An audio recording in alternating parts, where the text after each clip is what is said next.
Craggs, drawing it out and unrolling it for my benefit. "Grand thing, ain't it?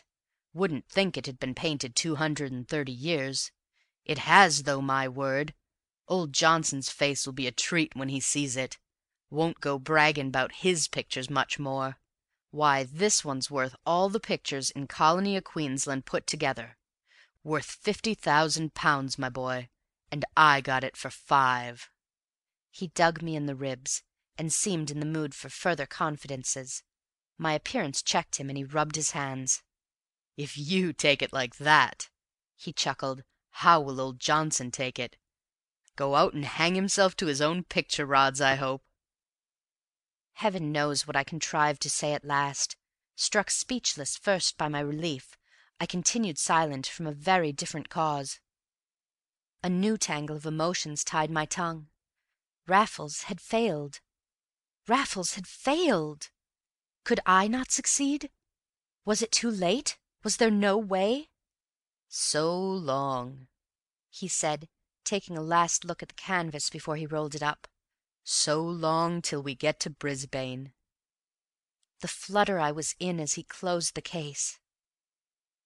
"For the last time," he went on, as his keys jingled back into his pocket, "it goes straight into the strong room on board." If I could but send him out to Australia with only its legitimate contents in his precious map case! If I could but succeed where Raffles had failed! We returned to the other room. I have no notion how long he talked or what about. Whiskey and soda became the order of the hour. I scarcely touched it, but he drank copiously, and before 11 I left him incoherent, and the last train for Esher was the 11:50 out of Waterloo. I took a hansom to my rooms. I was back at the hotel in 13 minutes. I walked upstairs. The corridor was empty.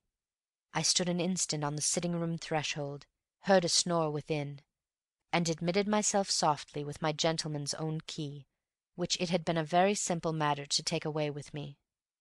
Craggs never moved. He was stretched on the sofa fast asleep, but not fast enough for me. I saturated my handkerchief with the chloroform I had brought, and laid it gently over his mouth. 2 or 3 stertorous breaths, and the man was a log. I removed the handkerchief. I extracted the keys from his pocket. In less than 5 minutes I put them back, after winding the picture about my body beneath my Inverness cape. I took some whiskey and soda water before I went. The train was easily caught, so easily that I trembled for 10 minutes in my first-class smoking carriage, in terror of every footstep on the platform, in unreasonable terror till the end. Then at last I sat back and lit a cigarette, and the lights of Waterloo reeled out behind. Some men were returning from the theatre. I can recall their conversation even now. They were disappointed with the piece they had seen. It was one of the later Savoy operas, and they spoke wistfully of the days of Pinafore and Patience. One of them hummed a stave, and there was an argument as to whether the air was out of Patience or the Mikado.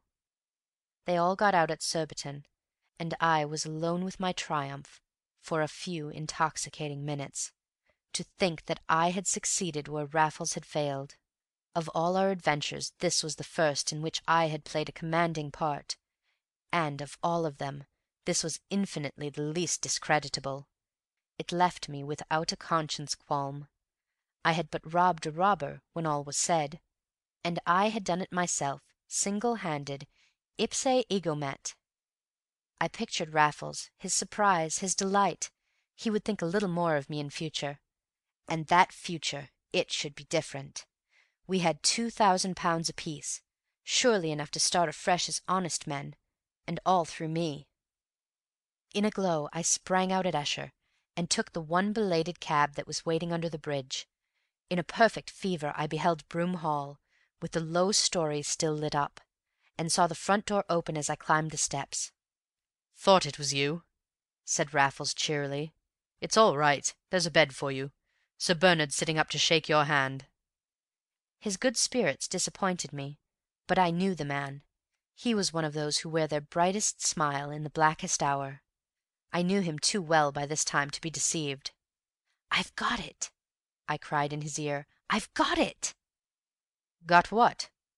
he asked me, stepping back. "The picture." "What?" "The picture. He showed it me. You had to go without it. I saw that, so I determined to have it. And here it is." "Let's see," said Raffles grimly. I threw off my cape and unwound the canvas from about my body. While I was doing so, an untidy old gentleman made his appearance in the hall, and stood looking on with raised eyebrows. "Looks pretty fresh for an old master, doesn't she?" said Raffles. His tone was strange. I could only suppose that he was jealous of my success. So Cragg said. I hardly looked at it myself. "Well, look now, look closely. By Jove, I must have faked her better than I thought." "It's a copy?" I cried. "It's the copy," he answered. "It's the copy I've been tearing all over the country to procure. It's the copy I faked back and front so that on your own showing it imposed upon Cragg's, and might have made him happy for life. And you go and rob him of that." I could not speak. "How did you manage it?" inquired Sir Bernard Debenham. "Have you killed him?" asked Raffles sardonically. I did not look at him. I turned to Sir Bernard Debenham, and to him I told my story, hoarsely, excitedly, for it was all that I could do to keep from breaking down. But as I spoke I became calmer, and I finished in mere bitterness, with the remark that another time Raffles might tell me what he meant to do. "Another time!" he cried instantly. "My dear Bunny, you speak as though we are going to turn burglars for a living." "I trust you won't," said Sir Bernard, smiling, "for you are certainly two very daring young men. Let us hope our friend from Queensland will do as he has said, and not open his map case till he gets back there.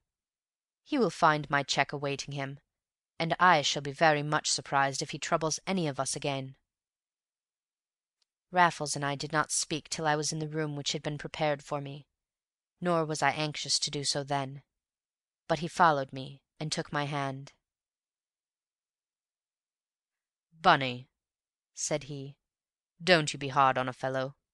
I was in the deuced of a hurry, and didn't know that I should ever get what I wanted in time, and that's a fact. But it serves me right that you should have gone and undone one of the best things I ever did. As for your handiwork, old chap, you won't mind my saying that I didn't think you had it in you. In future—" "Don't talk to me about the future," I cried. "I hate the whole thing. I'm going to chuck it up." "So am I," said Raffles, "when I've made my pile." End of 9 Points of the Law